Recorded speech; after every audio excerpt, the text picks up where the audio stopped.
দিনের ওষুধ নেয় তারা, তো নেয়া পরে চিন্তা করে যে 3 দিনের ওষুধ আমি নিব, তুমি কি মানে আমাকে বলদ ভাবছো কিনা, মানে নিজে নিজে মনে মনে এরকম একটা ফিলিংস আনে তারা যে তুমি আমাকে বলদ ভাবছো, যে তুমি তোমার ব্যবসার জন্য বলতেছো আমাকে 7 দিন খাইতে, আমি 3 দিন খেয়ে ভালো হয়ে যাবো, তারপরে আমি কেন খাবো? তো চিন্তা করেন যে আমরা অনেক ক্ষেত্রে বলি না যে বাচ্চাদেরকে মারতে হয় না, বাচ্চাদেরকে ভয় দেখাতে হয়। কারণ অনেক ক্ষেত্রে আমরা বলি যে বাচ্চাদেরকে যখন আমরা মারি তখন তারা কি হয়ে যায়, ধ্যাতা হয়ে যায়। ধ্যাতা বিষয়টা হচ্ছে কি, যে আপনি যখন মারতে থাকবেন বা একটা ছোট বাচ্চাকে যখন শাসন করতে থাকবেন, অনেক বেশি শাসন করলে তারা কিন্তু তখন আর ওই শাসনে ধরে না। তো ঠিক সেরকম আপনি যখন এই ব্যাকটেরিয়াকে মারার চেষ্টা করতেছেন, তো এই 90টা ব্যাকটেরিয়া মারা গেছে, কিন্তু এই 10টা ব্যাকটেরিয়া কিন্তু ওরা ধূতা হয়ে যায়। আসসালামু আলাইকুম রহমতুল্লাহ, ঈদ মুবারক সবাইকে। আপনারা যারা এই ভিডিওটি দেখছেন আপনারা সবাই জানেন যে আমি মূলত ভিডিও বানাই বা আমি মূলত কাজ করছি এসএসসি এবং ইন্টারমিডিয়েট লেভেলের স্টুডেন্টদের জন্য। তো তাদের পড়াশোনাটাকে কিভাবে সহজভাবে তুলে ধরা যায়, বা গল্পের মাধ্যমে হোক বা মজা করে হোক, যেভাবে হোক তাদের পড়াশোনাটাকে যত সহজভাবে পারা যায় তাদের সামনে তুলে ধরার চেষ্টা করে যাচ্ছি, বা সেই লক্ষ্য নিয়ে কাজ করে যাচ্ছি। কিন্তু আজকের এই ভিডিওটা আমার টোটালি সেই কন্টেন্ট থেকে বাইরে বেরিয়ে এসে আজকের এই ভিডিওটা আমি মনে করি বাংলাদেশের প্রত্যেকটা নাগরিকের দেখা জরুরি বা দেখা উচিত। আমার মূল অডিয়েন্স বা মূল দর্শক হচ্ছে স্টুডেন্ট, তো তোমরা এই ভিডিওগুলা সবার মাঝে ছড়িয়ে দিবা। কিন্তু তারপরে যেহেতু আমি ফেসবুকে এই ভিডিওটা আপলোড করব, তো সেক্ষেত্রে আমার ফেসবুকে আপনারা যারা আমার সাথে কানেক্ট আছেন, তো সেক্ষেত্রে দেখা যাচ্ছে আমার শিক্ষক মন্ডলী বা আমার আত্মীয় স্বজন বা আমার বয়োজ্যেষ্ঠ বা আমার সমবয়সী বা আমার থেকে জুনিয়র যারা আছেন, তো সবাইকে বলবো যে আপনারা একটু মনোযোগ দিয়ে এই ভিডিওটা কমপ্লিট করবেন এবং এই যে আমার ভিডিওর যে মূল মেসেজটা এটা সবার মাঝে পৌঁছে দিবেন। এখন ভিডিও শেয়ার করেন বা এই কথাটা সবার মাঝে পৌঁছে দেন, সেটা মেইন কথা হচ্ছে যে এই কথাটা সবারকে জানতে হবে। তো কি জানতে হবে, আমি কথা বাড়াবো না, আমি সরাসরি টপিকে চলে যাবো। তো বিষয়টা হচ্ছে কি, আমি আমার বাস্তবতার যে এখানে যে টপিকটা আমি লিখে রেখেছি সেটা হচ্ছে অ্যান্টিবায়োটিক অ্যালার্ট। তো অ্যান্টিবায়োটিক অ্যালার্ট বিষয়টা কি, যে আমি বা আমাদের ফ্যামিলির অনেকে আমরা ফার্মেসি পেশার সাথে সংযুক্ত। তো তারই দৃষ্টিকোণ থেকে বা তারই অভিজ্ঞতা নিয়ে আমি যতটুকু বুঝতে পেরেছি, তো সেই থেকে উপলব্ধি করে আমি আজকের এই ভিডিওটা তৈরি করতেছি। তো বিষয়টা হচ্ছে যে আমরা সচরাচর যে আমাদের যে হালকা পাতলা অসুস্থ হইলে আমরা কি করি, যে ডাক্তারের কাছে যাই, বা ডাক্তার বলতে হচ্ছে আমি ফার্মেসির লোকদের কথা বলছি, যে ফার্মেসির একটা দোকানে যাই, ফার্মেসির দোকানে গিয়ে আমরা করি কি, নিজেরা ডাক্তার হই বা তাদেরকে ডাক্তার মনে করে তাদের থেকে দ্রুমদারম করে কিছু ওষুধপত্র খেয়ে ভালো হয়ে যাওয়ার চেষ্টা করি, বা খুব তাড়াতাড়ি আমরা ভালো হয়ে যাওয়ার চেষ্টা করি। কিন্তু সত্যিকার হচ্ছে বিষয়টা হচ্ছে কি, যে আমরা চিন্তাও করি না যে ওইখান থেকে আমরা কি অ্যান্টিবায়োটিক জাতীয় ওষুধ খাচ্ছি বা কি খাচ্ছি, এটা আমরা চিন্তা করি না। তো কি সমস্যা বা কি হচ্ছে এটা আমি একটু পরে আসি। তো মূল বিষয়টা হচ্ছে কি, যে আমি এখন যতই বলি না কেন যে আপনারা এমবিবিএস ডাক্তার দেখিয়ে তারপরে ওষুধ খান, কিন্তু এখন বাংলাদেশের প্রেক্ষাপটে এটা খুবই শোচনীয় একটা ব্যাপার, বা আমার দুঃখের সাথে বলতে হয় যে বাংলাদেশের অধিকাংশ মানুষই হচ্ছে আপনার মধ্যবিত্ত শ্রেণীর বা নিম্নবিত্ত গরিব মানুষ, আপনি এক কথায় বলতে পারেন। তো এখন একজন গরিব মানুষ বা একজন মধ্যবিত্ত মানুষের পক্ষে সম্ভব হয় না যে 500 টাকা 1000 টাকা ভিজিট দিয়ে একটা ডাক্তার দেখাবে বা সেখান থেকে ওষুধ লিখে এনে তারপর ওষুধ কিনে খাবে। এখন যদিও বাংলাদেশ সরকার সরকারি মেডিকেলের ব্যবস্থা করেছেন, তা আমি সেদিকে যাব না, কিন্তু আমি সহজ সাপটা কথা বলছি, যে আমি বাস্তবতাটা আপনাদের সামনে তুলে ধরার চেষ্টা করি। তো বিষয়টা হচ্ছে কি, যে তো সেই ক্ষেত্রে মানুষরা কি চিন্তা করে, যে 500-1000 টাকা ভিজিট দিয়ে ডাক্তার দেখানোর চাইতে তারা চিন্তা করে যে আমরা ওই 500-1000 টাকা খরচ করে যদি কিছু মেডিসিন কিনে ওইখান থেকে খেয়ে আমরা সুস্থ হয়ে যাই, তাহলে তো সেটাই ভালো, আমার মানে গাড়ি ভাড়া দিয়ে বা ডাক্তার দেখাতে লাগলো না বা ডাক্তারকে ভিজিট করাতে হলো না, এরকম চিন্তা ভাবনা করে। এখন আপনারা যারা অনেকে আছেন বা আমরা যারা অনেকে আছি ডাক্তারদেরকে কষাই মনে করি, হ্যাঁ ঠিক আছে, কিছু অসাধু ডাক্তার আছে যারা সত্যিকার অর্থে অনেক বেশি ভিজিট নেয় বা কষাই ডাক্তার, কিন্তু সত্যিকার অর্থে তাদের কিন্তু ওই পজিশনে আসতে অনেক কষ্ট করতে হয়েছে। তো অনেক কষ্ট করতে হয়েছে, এটা যেমন সত্য কথা, আবার কিছু অতিরিক্ত সত্য কথা হচ্ছে এরকম যে বাংলাদেশ যেহেতু দুর্নীতি প্রবণ একটা দেশ, সব খাতে দুর্নীতি, তো এই খাতেও দুর্নীতি আছে। যেমন আমি এই কথা বলতে চাচ্ছি না, তারপর আপনাদের যেহেতু বললাম যে বাস্তবতাটা তুলে ধরার চেষ্টা করছি। তো এই বিষয়টা হচ্ছে যে আমি বিগত 6 থেকে 7 মাস হবে, তো এই কয়েক মাস আগে আমি দেখলাম একটা নিউজের ভিতরে দেখা গেল যে বিগত 16-17 বছর ধরে মেডিকেলের প্রশ্ন ফাঁস হচ্ছে, মানে সরকারি মেডিকেলে যে স্টুডেন্টদেরকে নিয়োগ নেওয়া হয়, যে ইন্টারমিডিয়েট পাশের পরে স্টুডেন্টদেরকে যে তাদের সরকারি মেডিকেলে যে চান্স প্রাপ্ত হয়, সেই ক্ষেত্রে 16 থেকে 17 বছর ধরেই প্রশ্ন ফাঁস হয়ে আসছে। তো দেখা গেছে যে 3500 বা 4500 যে সিট থাকে, এখন সিট বাড়াইছে, যে 4500 মতো সরকারি সিট, আগে একটু কম ছিল, 3500 থেকে 4000 মতো সিট ছিল যে সরকারি মেডিকেল যারা পড়ে, তো সেই সিটে। তো ওইখানে আপনার প্রশ্ন ফাঁস হয়েছে বিগত 16-17 বছর ধরে। তো প্রশ্ন ফাঁস করে যারা অসৎ উপায় অবলম্বন করে ওইখানে চান্স প্রাপ্ত হয়েছে, তো সেখানে দেখা গেছে যাদের সত্যিকার অর্থে মেধা ছিল বা যাদের সত্যিকার অর্থে ওইখানে যাওয়ার কথা ছিল, তারা কিন্তু ওইখানে যাইতে পারে নাই। তো ওইখানে গেছে কারা, ওখানে গেছে আপনার প্রশ্ন কিনে হোক বা অসাধু চক্রের মাধ্যমে জড়াই হোক, যেভাবে হোক তারা ওখানে গেছে। এখন যারা ওখানে কম মেধাবীরা বা কম মেধাবী বলতে যাদের ওইখানে যাওয়ার যোগ্যতা ছিল না, তারা কিন্তু এখন ওইখানে গিয়ে বসছে, আর এখন অনেকেই তারা এখন ডাক্তার হয়ে বেরিয়েছে। তো আমি সেদিকে যাব না, কিন্তু তারপরও মানে তাহলে কি বাংলাদেশে ভালো ডাক্তার নাই? না, ভালো ডাক্তার আছে। বিষয়টা হচ্ছে কি, অনেক ক্ষেত্রে দেখা যায় মেধাও পাচার হয়ে যায়। মেধা পাচার হচ্ছে বিষয়টা কি, যে যারাই একটু ভালো পজিশনে যায় তারা দেখা গেছে অনেক ক্ষেত্রে বিদেশ চলে যায় বা দেশে থাকার চেষ্টা করে না। যেমন আমরা ছোটবেলায়, আমার মনে আছে যে আমার যে বন্ধুটি আর্টস নিয়ে পড়তো বা যে বন্ধুটি কমার্স নিয়ে পড়তো, তারাও কি এমিন লাইফের ভিতরে, মানে আমার জীবনের লক্ষ্য, সেক্ষেত্রে সবাই আমরা লিখতাম কি যে এমিন লাইফ হচ্ছে আমাদের সবার ডাক্তার হওয়া, যে আমরা সবাই ডাক্তার হতে চাই। তো ডাক্তারি বা শিক্ষকতা এই সকল পেশা হচ্ছে একদম মহান একটা পেশা, আবার হচ্ছে একদম ডাকাতি করার মতো একটা পেশা। যে আমি যদি মনে করি যে বাংলাদেশের সবচাইতে আপনার বেশি ব্যবসা হচ্ছে কোন জায়গায়, সবচাইতে ব্যবসা হচ্ছে আপনার চিকিৎসা খাত এবং শিক্ষা খাত। এই দুইটা খাতে হচ্ছে যে অনেক বেশি কি বলবো এটাকে, যে লুটতরাজ করার মতো অবস্থা, যে কোচিং বাণিজ্য, আরেকটা হচ্ছে আপনার যে এই যে চিকিৎসা খাত। এটা তিক্ত হলেও সত্য কথা। কিন্তু আমি আমার টপিকের বাইরে চলে যাচ্ছি, আপনাদেরকে বুঝাইতে আসছি আমি অ্যান্টিবায়োটিক, কিন্তু তারপর আমি একটু সত্য কথাবার্তা বা বাস্তব কথাবার্তা একটু বলে নেই।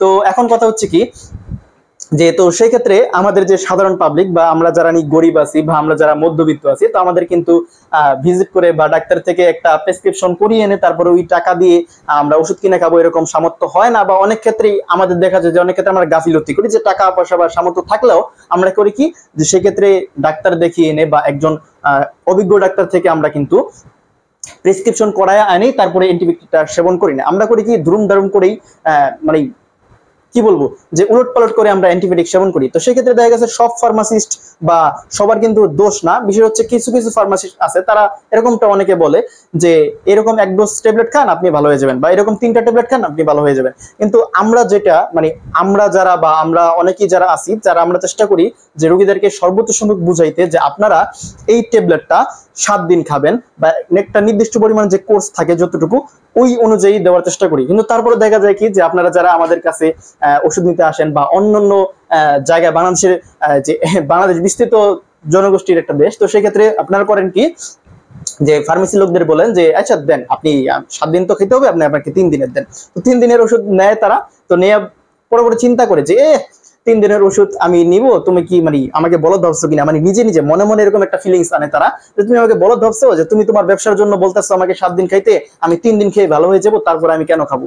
তো বিষয়টা হচ্ছে কি, তার আপনারা যে নিজেকে এত চালাক মনে করতেছেন যে আরে তুমি 7 দিন খেতে বলতেছো তোমার ব্যবসার জন্য, তোমার তুমি ওষুধ বেচতে পারবা, তোমার লাভ হবে, এই কারণে তুমি খাইতে বলতেছো। কিন্তু বিষয়টা হচ্ছে এরকম না, আপনাকে 7 দিন খাইতে বলা হইতেছে কিন্তু এটা কোর্স কমপ্লিট করার জন্য। আমি যদি বিষয়টা এখন তাত্ত্বিকভাবে যদি বোঝাতে চাই বা আপনাকে যদি বায়োলজিক্যাল ভাষায় বোঝাতে চাই, তাহলে আপনারা এখনই দৌড় মারবেন, মানে ভিডিওটিটা ক্লোজ করে চলে যাবেন। আমি যেহেতু আগেই বলছি যে আমি এখানে কোনো স্টুডেন্ট পড়াতে আসি নাই, আপনারা আমার থেকে সিনিয়র বা আমার সমবয়সী আপনারা সবাই আছেন, তো আপনাদেরকে আমি সহজভাবে বুঝাই। বিষয়টা হচ্ছে কি, মনে করেন আমাদের দেহে কিছু ব্যাকটেরিয়া আছে, আমি একদম সহজভাবে বোঝানোর চেষ্টা করছি। তো কিছু ব্যাকটেরিয়া আছে, তো এই ব্যাকটেরিয়া গুলো মনে করেন, আচ্ছা আমি বুঝাই, যে আমাদের দেহে মনে করেন 100টা ব্যাকটেরিয়া আছে। তো এই 100টা ব্যাকটেরিয়াকে মারার জন্য আমরা করলাম কি, অ্যান্টিবায়োটিক সেবন করা শুরু করলাম। তো আমরা যখন মনে করেন একটা অ্যান্টিবায়োটিক, বিভিন্ন অ্যান্টিবায়োটিক বাজারে পাওয়া যায়, যে জিথ্রোমাইসিন, সেফিক্সিন, বিভিন্ন গ্রুপের অ্যান্টিবায়োটিক, আমি ওই সম্পর্কে পরে আসতেছি। তো এখন ধরেন যে একটা অ্যান্টিবায়োটিকের ডোজ হচ্ছে 7 দিন, 7 দিন নাগাদ আপনাকে 2 ডোজ করে হোক প্রতিদিন বা 1 ডোজ করে হোক অ্যান্টিবায়োটিক খাইতে হবে বিভিন্ন কোর্স সাপেক্ষে। দেখুন আপনি যখন 3 দিন যাবত অ্যান্টিবায়োটিকটা খাইলেন, তো দেখা গেছে যে আপনার 100টা ব্যাকটেরিয়ার ভিতরে আপনার 90টা এখান থেকে মারা গেছে। তো যখন 100টা থেকে 90টাই মারা গেছে, ওই 90টা কিন্তু আপনাকে আর ততটা ইফেক্ট করাতে পারবে না, মানে আপনার তত আর শারীরিকভাবে অসুস্থতা মনে হবে না। আপনার মনে হবে যে আপনি একদম সুস্থ হয়ে গেছেন, আপনি একদম ফিট আছেন। আপনার কিন্তু আগে যেরকম শরীর মানে সুস্থতা ছিল, সেরকম আপনার সুস্থ মনে হবে যে 3 দিন বা 2 দিন খাওয়ার পরে। কিন্তু মূলত কিন্তু আপনার 100টা থেকে 100টা কিন্তু আপনি জীবাণু মারতে পারেন নাই বা ব্যাকটেরিয়া মারতে পারেন নাই। আপনি মারছেন কয়টা? মারছেন হইতেছে 90টা, কিন্তু এখনো কিন্তু আপনার শরীরে 10টা ব্যাকটেরিয়া অবশিষ্ট আছে ধরেন। এখন এই 10টা কি করবে, এই 10টাকে মনে করেন আপনি এই যে 100টাকে থেকে যে 90টাকে মারছেন, তো এই 10টাকেও কিন্তু আপনি মারতে চাইছেন, মানে আপনি সবাইকে মনে করে চিন্তা করেন যে আমরা অনেক ক্ষেত্রে বলি না যে বাচ্চাদেরকে মারতে হয় না, বাচ্চাদেরকে ভয় দেখাতে হয়। কারণ অনেক ক্ষেত্রে আমরা বলি যে বাচ্চাদেরকে যখন আমরা মারি তখন তারা কি হয়ে যায়, ধ্যাতা হয়ে যায়। ধ্যাতা বিষয়টা হচ্ছে কি, যে আপনি যখন মারতে থাকবেন বা একটা ছোট বাচ্চাকে যখন শাসন করতে থাকবেন, অনেক বেশি শাসন করলে তারা কিন্তু তখন আর ওই শাসনে ধরে না। তো ঠিক সেরকম আপনি যখন এই ব্যাকটেরিয়াকে মারার চেষ্টা করতেছেন, তো এই 90টা ব্যাকটেরিয়া মারা গেছে, কিন্তু এই 10টা ব্যাকটেরিয়া কিন্তু ওরা ধুতা হয়ে যায়। ধুতা হয়ে যায় বিষয়টা হচ্ছে কি, পরবর্তীতে তারা আর এইরকম এই আঘাত করলে বা এই যে আপনার যে অ্যান্টিবায়োটিক আপনি সেবন করলেন, এই যে ওষুধটা বা এই মেডিসিনটার দ্বারা কিন্তু তাদেরকে আর মারা যাবে না। এখন আপনি যদি সম্পূর্ণ কোর্সটা কমপ্লিট করেন, তাহলে কিন্তু আপনার একদম সম্পূর্ণ ব্যাকটেরিয়াটাই বা আপনার যে শরীরে যে যতগুলা ব্যাকটেরিয়া বাসা বেঁধেছিল সবাই কিন্তু মারা যাবে বা সব কিন্তু একদম নিঃশেষ হয়ে যাবে। তো পরবর্তীতে আপনি ওই অ্যান্টিবায়োটিক সেবন করে কিন্তু আপনার পরবর্তীতে আপনার যদি আবার অসুস্থ হন, আপনি কিন্তু তখন আবারও ওই একই অ্যান্টিবায়োটিক সেবন করে আপনি সুস্থ হতে পারবেন, আল্লাহ যদি আপনাকে সুস্থ করায়। মানে ওষুধপত্র সবই হচ্ছে উসিলা। তো যাই হোক, তো এখন বিষয়টা হচ্ছে কি, আপনি যখন পুরোপুরি ডোজটা কমপ্লিট করলেন না, তো সেই ক্ষেত্রে কিন্তু আপনার এই যে বাকি যে 10টা ব্যাকটেরিয়া বেঁচে থাকলো, এই 10টা ব্যাকটেরিয়া কিন্তু পরবর্তীতে তারা রেজিস্ট্রেস প্রাপ্ত হয়। মানে রেজিস্টার খাতায় যেমন আমরা নাম লিখি না, যে একটা রেজিস্টার খাতা থাকে, রেজিস্টার খাতার ভিতরে অনেক ক্ষেত্রে আমরা নাম বা তালিকা লিপিবদ্ধ করে রাখি। তো ঠিক সেরকম ভাবে এই ব্যাকটেরিয়া গুলা, ওই যে আপনি অ্যান্টিবায়োটিক গুলা সেবন করছেন বা খাইছেন, ওই অ্যান্টিবায়োটিক গুলা ওরা কিন্তু ওদের খাতায় বা ওদের যে পজিশনে ওরা সুন্দর মতো লিপিবদ্ধ করে রাখে বা রেজিস্টার করে রাখে, যে ওরা এই অ্যান্টিবায়োটিকের আঘাত খেতে খেতে ওরা একদম যাকে বলে বাংলা ভাষায় ধুতা হয়ে যায়, তখন ওই অ্যান্টিবায়োটিক দিয়ে ওদেরকে কিন্তু আর মারা যায় না। ঠিক আছে, তো সেক্ষেত্রে কি করবে, সেক্ষেত্রে কিন্তু আবার অ্যান্টিবায়োটিকটাকে ঘুরায় খেতে হয়।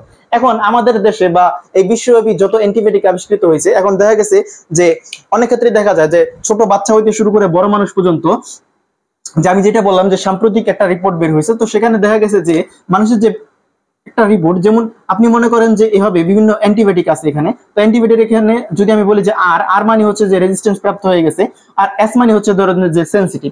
তো আমি যদি শর্টকাটে বোঝানোর চেষ্টা করি, যে রেজিস্ট্যান্স প্রাপ্ত হয়ে গেছে মানে হচ্ছে যে আপনার এই অ্যান্টিবায়োটিকটা দিয়ে আপনার মানে বডিতে বা আপনার শরীরে এই অ্যান্টিবায়োটিকটা রেজিস্টার প্রাপ্ত হয়ে গেছে। এখন এই অ্যান্টিবায়োটিকটা দিয়ে আপনি আপনার শরীরে যে জীবাণুগুলা বা ব্যাকটেরিয়াগুলোকে আর মারতে পারবেন না। আর এস মানে হচ্ছে সেনসিটিভ, তো এই সেনসিটিভিটি যদি কাজ করে, তার মানে হচ্ছে এই এই ব্যাকটেরিয়াটাকে আপনি মারতে পারবেন এই অ্যান্টিবায়োটিকটা দিয়ে।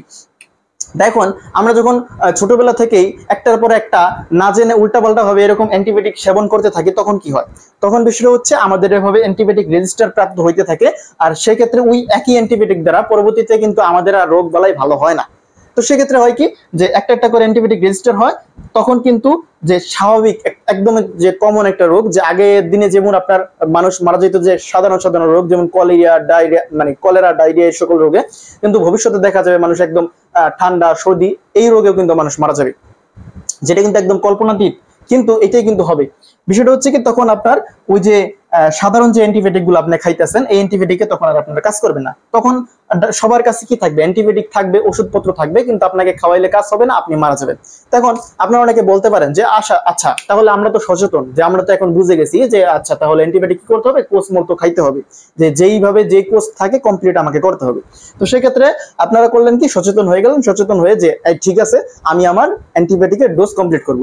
কিন্তু আপনি এটা একটু মনোযোগ দেন, যে বিষয়টা হচ্ছে কি, যে ব্যাকটেরিয়া বা এই সকল যে ভাইরাস বা জীবাণুগুলো আছে, এইগুলা কিন্তু এরকম বিষয় না যে আপনি ডোজ কমপ্লিট করলেন তার মানে আপনি বেঁচে গেলেন, আরেকজন ডোজ কমপ্লিট করলো না তার মানে সে মরে গেল, এরকম না বিষয়টা। তো এখন মনে করেন আরেকজন মানুষ আপনার সংস্পর্শে আসছে, আমরা যেহেতু মানুষ প্রত্যেকেই প্রত্যেকের মুখাপেক্ষী, একজনই শুধু অমুখাপেক্ষী, তিনি হচ্ছেন আল্লাহ তাআলা। মানে আমরা প্রত্যেকেই প্রত্যেকের মুখাপেক্ষী, প্রত্যেকেই প্রত্যেকের কাছে যাইতে হয়, প্রত্যেকেই প্রত্যেকের সংস্পর্শে আসতে হয়। তো সেই ক্ষেত্রে দেখা গেছে যে আমরা যখন একজনের সংস্পর্শে আরেকজন আসি, তো তখন কিন্তু একজন মানুষের সংস্পর্শে আরেকজন মানুষ আসলে, তো যে মানুষটার প্রত্যেকটা এরকম আপনার অ্যান্টিবায়োটিক গুলো রেজিস্টার প্রাপ্ত হয়ে গেছে, ওই মানুষের সংস্পর্শে আসলে, তার হাসি কাশি দ্বারা বা সংস্পর্শে আসলে তার থেকে কিন্তু আরেকটা সুস্থ মানুষও এফেক্টেড হতে পারে। তো তার ভিতরে যখন ওই জীবাণুগুলা বা ওই ব্যাকটেরিয়াগুলা যখন ছড়িয়ে যাবে, তখন কিন্তু ওই যে আপনি যে একদম সুস্থ মানুষ ছিলেন, যে আপনি কোনো অ্যান্টিবায়োটিক রেজিস্টার প্রাপ্ত নন, কিন্তু আপনিও কিন্তু তখন অ্যান্টিবায়োটিক রেজিস্টার প্রাপ্ত হয়ে গেলেন। কারণ এই বিষয়টা হচ্ছে যে আপনার যে সকল যে ব্যাকটেরিয়াগুলা এরকম ধুতা হয়ে গেছিল, এই ব্যাকটেরিয়াগুলা, ওই ধুতা ব্যাকটেরিয়াগুলাই কিন্তু আপনাকে পরবর্তীতে এফেক্ট করে ফেলবে। ঠিক আছে, তো এই ব্যাকটেরিয়াগুলা কিন্তু পরবর্তীতে বংশ বিস্তার করবে। আমরা যেরকম বংশ বিস্তার করি, ঠিক তারাও ডিএনএ রেপ্লিকেশনের মাধ্যমে বংশ বিস্তার করে ফেলবে। এখন সোজা সাপটা কথা, এখন আমাদের কি করতে হবে, আমি সংক্ষেপে একটু বোঝানোর চেষ্টা করলাম যে অ্যান্টিবায়োটিক যদি আমরা, সোজা সাপটা কথা হচ্ছে, অ্যান্টিবায়োটিক যদি আমরা উল্টাপাল্টা খাই, আমরা যদি ডোজ মতো কমপ্লিট না করি, হ্যাঁ ঠিক আছে আমাদের দেশ নিম্নবিত্ত দেশ, আমরা মানে হ্যাঁ অধিকাংশ মানুষের গরিব, তো আমি বাস্তবতাকে মেনে নিয়েই বোঝানোর চেষ্টা করছি আপনাদেরকে, যে আমাদের যেহেতু সব ক্ষেত্রে ডাক্তারের কাছে যাওয়া পসিবল হয় না, তো আপনারা একটু চেষ্টা করবেন অ্যান্টিবায়োটিকের ডোজটা কমপ্লিট করার। কিন্তু বিষয়টা হচ্ছে কি যে অনেক ক্ষেত্রে অসাধু ফার্মেসি আমি বললাম যে তারা করে কি যে ধুম ধারুম করে উল্টাপাল্টা ওষুধ দেয়। তো আপনারা একটু মনোযোগের সহিত চিন্তা করবেন যে আপনাকে 1 ডোজ বা 2 ডোজ ওষুধ দিয়ে তারা বলে দিল যে এইটা খেলেই হবে, আর কোনো খাওয়া লাগবে না, তখন চিন্তা করবেন যে এই ওষুধটা তারা কি দিল, মানে এটা কি আসলে আমার জন্য উপযোগী বা আমার জন্য উপকারী হবে কিনা। বা ওই যে যেটা বললাম যে এরকম চিন্তা করবেন না যে ফার্মেসি তারা শুধুমাত্র তাদের ব্যবসার জন্য এরকম কথাটা বলতেছেন। বা আরেকটা কথা হচ্ছে যে আপনাদের যখন সাধারণ কোনো অসুস্থ হবেন আপনারা, তখনই আপনারা একদম হুট করেই মানে একদম উৎফুল্ল হয়ে যাবেন না মেডিসিন সেবন করার জন্য। মেডিসিন অবশ্যই খাইতে হবে, মেডিসিন খাইতে হবে, মেডিসিন ভালো জিনিস।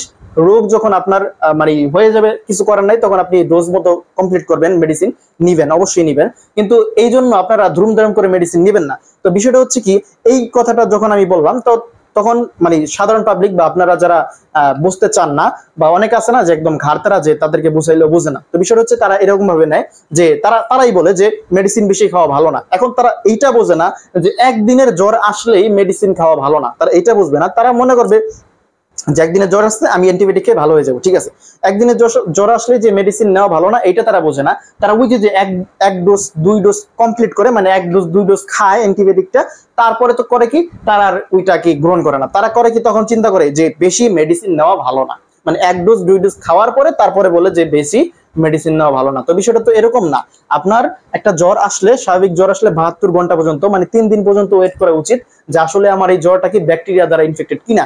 যদি ব্যাকটেরিয়া দ্বারা জ্বর হয় তারপরে আমি অ্যান্টিবায়োটিক খাবো। কিন্তু আমরা এখন পাগল হয়ে যাই যে ধুমধাম করে আমার জ্বরটা কমাতে হবে, আমার গলা ব্যথা হয়েছে, আমি এটা চিন্তা করি না যে আমার একটু গরম লাগছে, সেই ক্ষেত্রে আমার কি গলা ব্যথা হয়েছে কিনা, আমি একটু লবণ পানিটা গড়গড়া করে দেখি আসলে কমে কিনা। না, আমরা করবো কি ধুমধাম করে আসি, এসেই ফার্মেসি আলাদাদেরকে প্রেশার দেবো যে আমাদেরকে ওষুধ দেন, আপনারা কি ওষুধ দেন আমাদেরকে, কি মানে ধরতাছে না। তো সেক্ষেত্রে অনেক ক্ষেত্রে ফার্মেসি যারা থাকে বা আমরা যারা টুকটাক একটু চেষ্টা করছি যে ওষুধ দিয়ে আপনাদের সেবা করার, তো আপনারা করেন কি যে আমাদেরকে প্রেশার ক্রিয়েট করেন, আমরাও আপনাদেরকে ওষুধ দিই।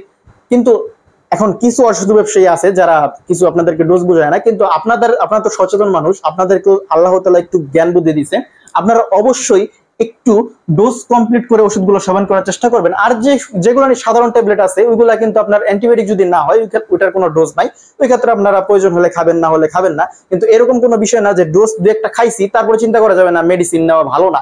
চিন্তা করতে হবে যে আমার মেডিসিন নেওয়ার আগে মেডিসিন নেওয়া ভালো না, ওই চিন্তা করতে হবে। কিন্তু আমি দু একটা খাইয়ে ফেলছি তারপরে চিন্তা করা যাবে না যে বেশি ওষুধ খাওয়া ভালো না। তো এই হচ্ছে বিষয়টা। আর আরেকটা বিষয় হচ্ছে যে আপনি যদি চিন্তা করেন যে আমি একা বুঝতে গেছি সব কথা, যে আমার বডিটা আমি অ্যান্টিবায়োটিক রেজিস্টার হতে দেবো না, আমি সব মতো মানে কি করবো অ্যান্টিবায়োটিক সেবন করবো, রেজিস্টার করবো, নিজের বডিতে নিব, অন্য যে মরুক কোনো সমস্যা নাই। কিন্তু ওই যে আমি বললাম যে ছোঁয়াচে রোগের মতো, তখন আপনার অন্য একটা মানুষ থেকে, মানে অন্য একটা রেজিস্ট্রেড প্রাপ্ত দেহ থেকে বা বডি থেকে, মানুষ থেকে আমাদের প্রত্যেকটা সুস্থ দেহে যখন এই জিনিসটা রূপান্তরিত হয়ে যাবে বা একজনের থেকে আরেকজন যখন ছড়ায় যাবে, তখন কিন্তু আমাদের আর কিচ্ছু করার থাকবে না। তখন কিন্তু জাস্ট আমরা চেয়ে চেয়ে দেখবো যে একটা মানুষ সাধারণ সর্দি জ্বরে মারা যাচ্ছে, তখন আমরা অ্যান্টিবায়োটিক নিয়ে বসে থাকবো, কিচ্ছু আর করা থাকবে না। তো আমি মনে করি যে প্রত্যেকের জায়গা থেকে আমাদেরকে সচেতন হইতে হবে। এখন আমাদের যেহেতু দুর্নীতিপ্রাপ্ত দেশ, এখন একলা মানে একটা সরকার চেষ্টা করলে কিন্তু সবকিছু লটপট করে ঠিক করে ফেলতে পারবে না। আমাদের প্রত্যেকের অবস্থান থেকে আমাদেরকে ঠিক হইতে হবে।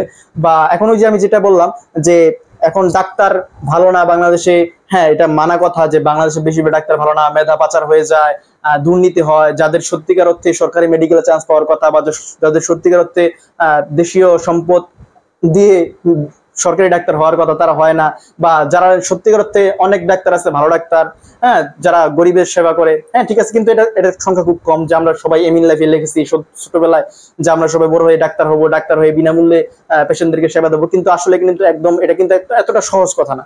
মানে একটা ডাক্তার যখন হইতে যায় তাদের কিন্তু এমবিবিএস পাস করতে 4-5 বছর লেগে যায়, তারপর আবার ইন্টার্নি 1.5 বছর সময় লাগে, তারপর আবার একজন তখন তিনি কি হলেন যে একজন সাধারণ এমবিবিএস ডাক্তার, তারপর তার এফসিবিএস করা, বড় বড় ডিগ্রি অর্জন করা, এক্ষেত্রে তার অনেক বেশি সময় চলে যায়, তার অনেক মানে জীবন যৌবন সব পার করে দিতে লাগে পড়তে পড়তেই। এখন তিনি যদি তারপরে যদি একটু ভিজিট না নেন, তিনি অবশ্যই ভিজিট নেবেন, কিন্তু তারপরে কিছু মানে আমরা যাদেরকে বলি যে ডাকাত বা কসাই, হ্যাঁ ঠিক আছে এটা অনেক বেশি তারা ভিজিট নেয়, কিন্তু তারপরে আমাদের চেষ্টা করতে হবে একটু সতর্ক হয়ে বা একটু বুঝে বুঝে হোক অ্যান্টিবায়োটিক ডোজ কমপ্লিট করে খাওয়ার, না হলে কিন্তু আপনি নিজেও মরবেন। আর ওই যে বললাম যারা ঘাটতারা, ওই যে এরকম ঘাটতারাদের কি করতে হবে যে চিন্তা করবেন যে আপনাদের আশেপাশে যাদের ঘাটতারা আছে তাদেরকে একটু বুঝাবেন যে আসলে ভাই দেখো আমরা যদি এভাবে অ্যান্টিবায়োটিক উল্টাপাল্টা করে খাইতে থাকি তাহলে কিন্তু আমাদের এই যে মানব জাতি একসময় বিলুপ্ত হয়ে যাবে। তো সোজা সাপটা কথা, আপনাদের নিজেদের জায়গা থেকে একটু মাত্র সচেতন হন। তো আমি আর ভিডিও বাড়াবো না। তো যদি ভিডিওটা ভালো লেগে থাকে আর যদি মনে করে থাকেন যে এটা অবশ্যই সকলের জানা উচিত, তাহলে অবশ্যই সকলের মাঝে এই বিষয়টা শেয়ার করে দিবেন।